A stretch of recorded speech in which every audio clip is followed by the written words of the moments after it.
Olá pessoal, sejam bem-vindos a mais um vídeo aí da nossa caminhada, lendo o livro Crescendo com Seu Filho Adolescente, do pastor Conselhos para Pais e Adolescentes, do pastor Eugene Peterson.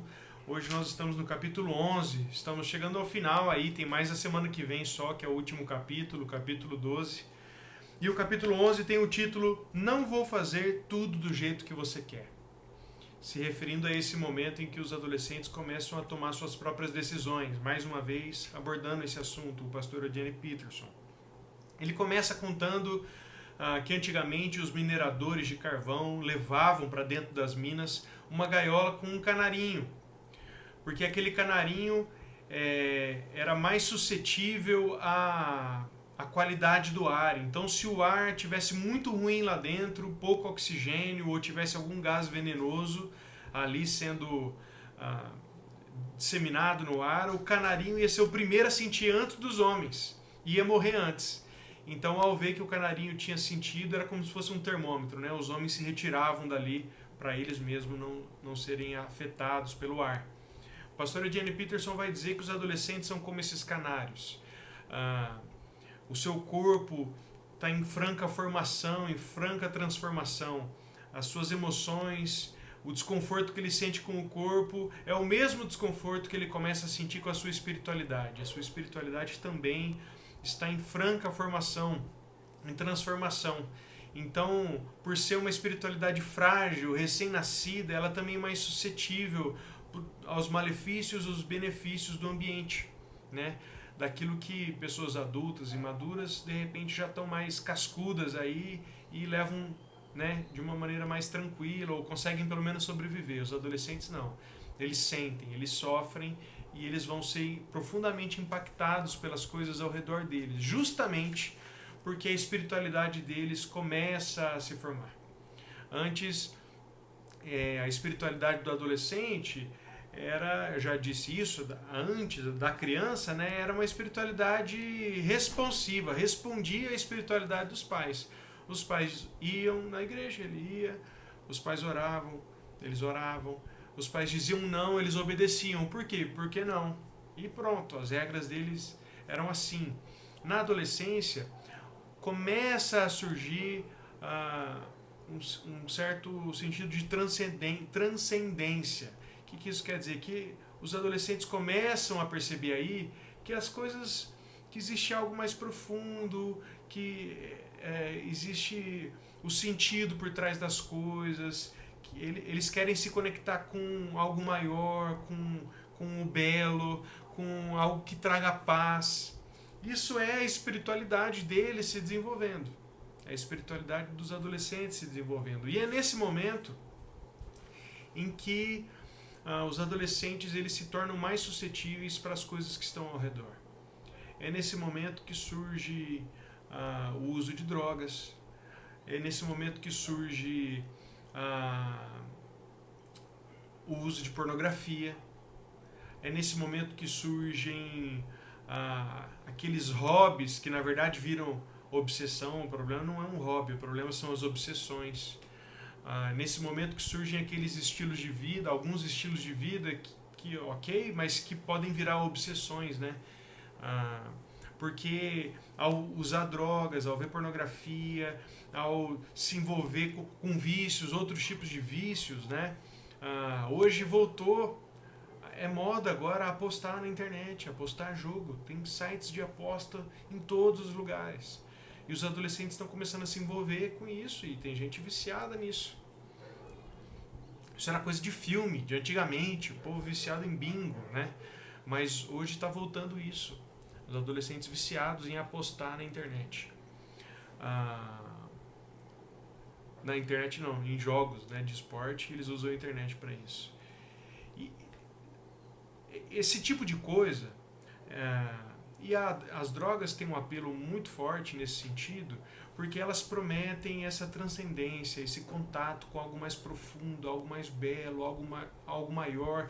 E isso é a tentativa, é o clamor da espiritualidade no adolescente. No mesmo momento em que Deus chama o adolescente para um relacionamento com ele, lembra quando a gente falou lá de Samuel?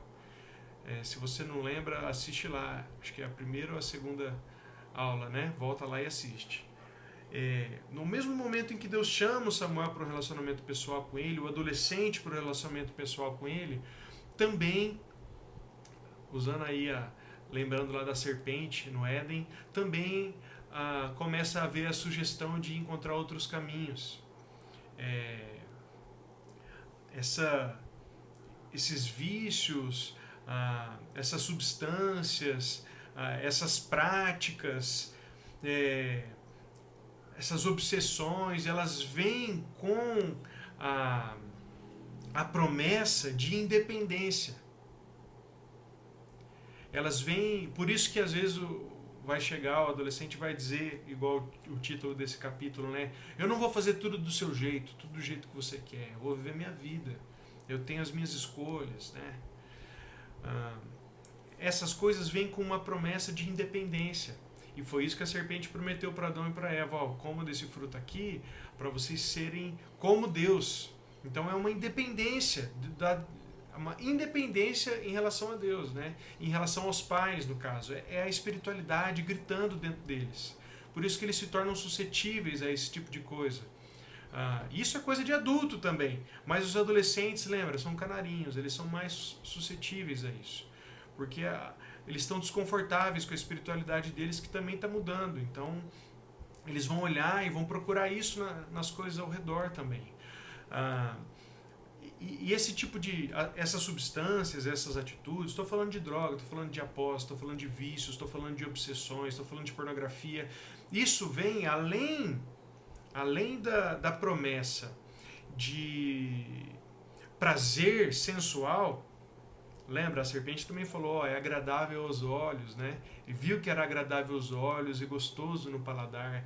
Além de satisfazer o prazer sensual, né, das sensações, também vem com uma promessa de aprofundamento espiritual. Lembra, Adão e Eva, eles veem que é agradável para dela obter discernimento. Essa ideia é uma promessa de aprofundamento espiritual. Isso aí, essas substâncias e essas atitudes, essas práticas, esses vícios que os adolescentes estão suscetíveis, eles vêm com essa promessa. E a espiritualidade desconfortável deles, buscando vazão, buscando encontrar um caminho e se estabelecer, às vezes cai nesses contos do vigário, né? E aí o que fazer? Bom, a primeira coisa é conversar. É conversar sobre o que o pastor Eugene Peterson fala sobre a espiritualidade do pecado. O que é a espiritualidade do pecado? É entender, e aí os pais têm que entender que as escolhas que eles fazem, as decisões, os vícios em que eles se envolvem, as práticas em que eles se envolvem, não é só uma questão da prática pela prática. Eu vou fazer isso, e vai lá e faz. Por quê? Porque eu quero, simplesmente. Não é isso. Existe uma espiritualidade por trás. Ele faz porque a espiritualidade dentro dele está buscando alguma coisa. Por isso que ele se envolve, por isso que ele se aproxima, por isso que ele usa. É por isso. E é isso que o pastor Eugene Peterson chama de espiritualidade do pecado. É a motivação espiritual daquela atitude, é a motivação espiritual daquele ato, daquela prática. Os pais precisam entender isso e conversar isso com os adolescentes. E ao mesmo tempo de conversar sobre a espiritualidade do pecado com os adolescentes, é a hora de dizer não. Mas é um não diferente. Percebe que tudo muda, né? Quando criança era não faça isso, não faça aquilo, não. O não que o adolescente precisa aprender e através dos seus pais, que os pais precisam aprender e os adolescentes aprender com eles, é o não da renúncia. Não é o não que vem de fora, do pai, da mãe, do tio, do vô, sei lá, que fala não vai fazer, não pode, não vai ficar no seu quarto, não vai sair, olha isso, não acredito que você fez isso comigo, né? Não é esse não. É o não da renúncia que precisa ser aprendido. É o não que vem de dentro. O adolescente precisa ser incentivado, motivado e ensinado a ele dizer não, a ele renunciar. Porque tem a ver com espiritualidade. Então, se a gente vem nessa caminhada que a gente tem conversando, de pais que mergulham eles mesmos no discipulado com Jesus, aprendendo com Jesus, o adolescente ele tem 20 passos na frente, aí, 100 passos na frente, toda uma jornada na frente para aprender a ele dizer não e a investir numa espiritualidade verdadeira, não uma espiritualidade de falsas promessas, do fruto, da árvore, do conhecimento do bem e do mal. Afinal, não é isso? Eles não acham que sabem tudo, que eles conheceram tudo, o que é bom e o que é mal? Essa é a promessa. É a promessa do pecado. Mas eles precisam ser apresentados à árvore da vida. E nós conhecemos a árvore da vida, que é Jesus Cristo. Por isso nós caminhamos com Ele. E é o próprio Jesus que fala que o não que precisa ser exercido é o não que vem de dentro. Não foi Jesus que disse assim: quem quiser me acompanhar, negue-se a si mesmo, tome a sua cruz e me siga. Não foi? Jesus não falou assim: olha, quem quiser que o seu filho me acompanhe, proíba ele de fazer todas as coisas e aí manda ele na igreja me seguir. Não, não é. É de dentro. E é por isso que é tão importante o diálogo, a proximidade, a intimidade. E desde o início, conversar sobre as coisas, conversa cedo, conversa logo. E mostra para eles que há uma espiritualidade, que muitas vezes as escolhas que a gente toma é por causa da nossa espiritualidade, é aquilo que a gente está buscando. Às vezes a gente está ouvindo o chamado de Deus, de um relacionamento, de algo que faça sentido, algo maior, mas o diabo vem e fala também. E aí, por isso nós precisamos, os adolescentes precisam dos pais, para ser esses discipuladores, esses que vão apontar o caminho e ajudar a discernir entre as vozes. Lembra, eles estão se desenvolvendo, eles acham que sabem tudo, mas eles não sabem. Eles acham que já são adultos, mas eles ainda são frágeis, estão aprendendo. E eles precisam dos pais próximos, conversando e, mais do que tudo, eles precisam dos pais caminhando com Jesus. Tá bom? Deus abençoe vocês, pensa nisso. Pensa aí sobre os assuntos que você nunca conversou com o seu filho. Pensa aí sobre, sei lá, às vezes você nunca falou sobre drogas, sobre sexo, sobre pornografia, sobre vícios, sobre essa necessidade de fazer parte de outros grupos, a necessidade de buscar a aprovação dos outros, sobre o que você nunca conversou com seu filho. E olhando para a vida dele, sobre o que você acha que você precisa conversar. É muito sério isso. Tem algum elefante branco na sala? Tem algum assunto que você não quer conversar? Que você acha, que você pensa, mas quando essa ideia passa pela sua cabeça, você afasta. Porque você não quer enfrentar aquilo. Você precisa enfrentar. Você precisa falar com o seu filho sobre isso. Tá bom? Deus abençoe e dê forças para você enfrentar isso aí. Tamo junto. Tchau, tchau. Até semana que vem, hein?